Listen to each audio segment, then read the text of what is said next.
My father was stationed here on Ford Island with the Department of Public Works, and he brought us, the family, over, and this is where we lived from 39 to 42.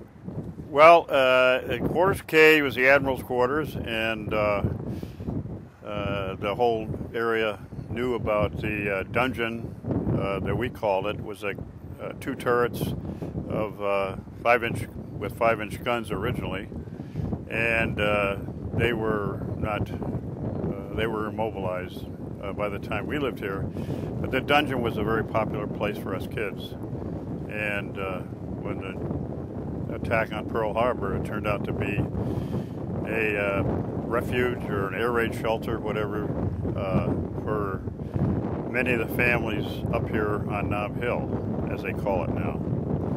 And so a good part of the day was spent living in one of the gun turrets here at the Admiral's Quarters K. When we got here initially, it seemed like most of the crowd was wounded sailors. They were lining the hallway,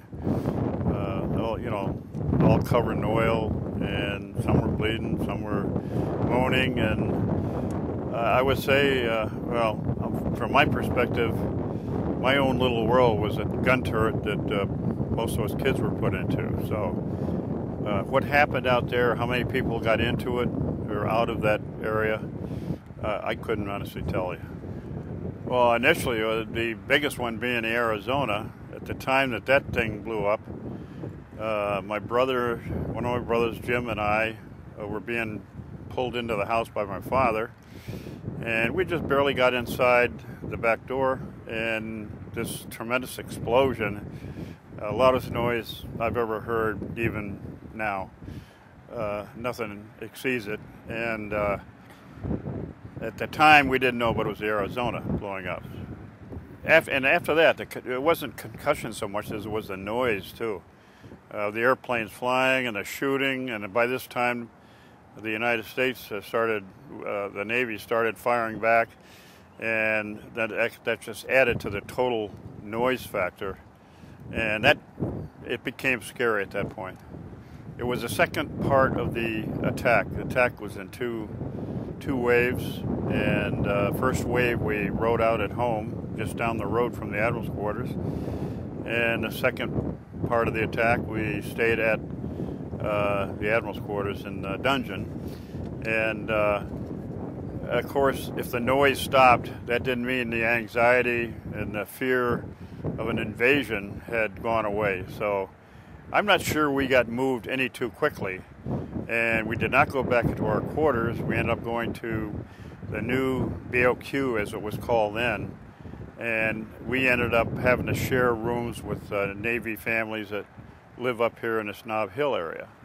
And that BOQ faced the Utah, which is on the other side of the island, which is capsized, and that's also still here. Yeah, it was, a lot of us kids at the new BOQ were put to work loading machine gun belts, 50 caliber machine gun belts, and for the Army, and they were, we were told how to, put tracers every 4th or 5th round, and there was a line of us kids that were doing that.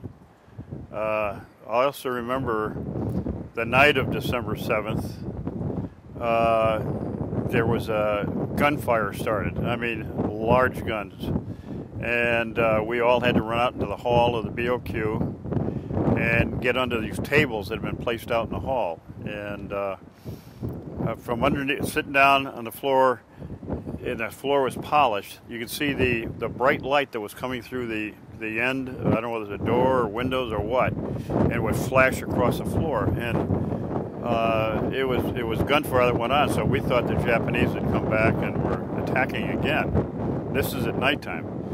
And it turned out there was a flight of F-4F Wildcats from the Enterprise coming in to land at Ford Island, and someone in the bay, despite orders not to fire on any other planes coming in, someone opened fire, and that set off the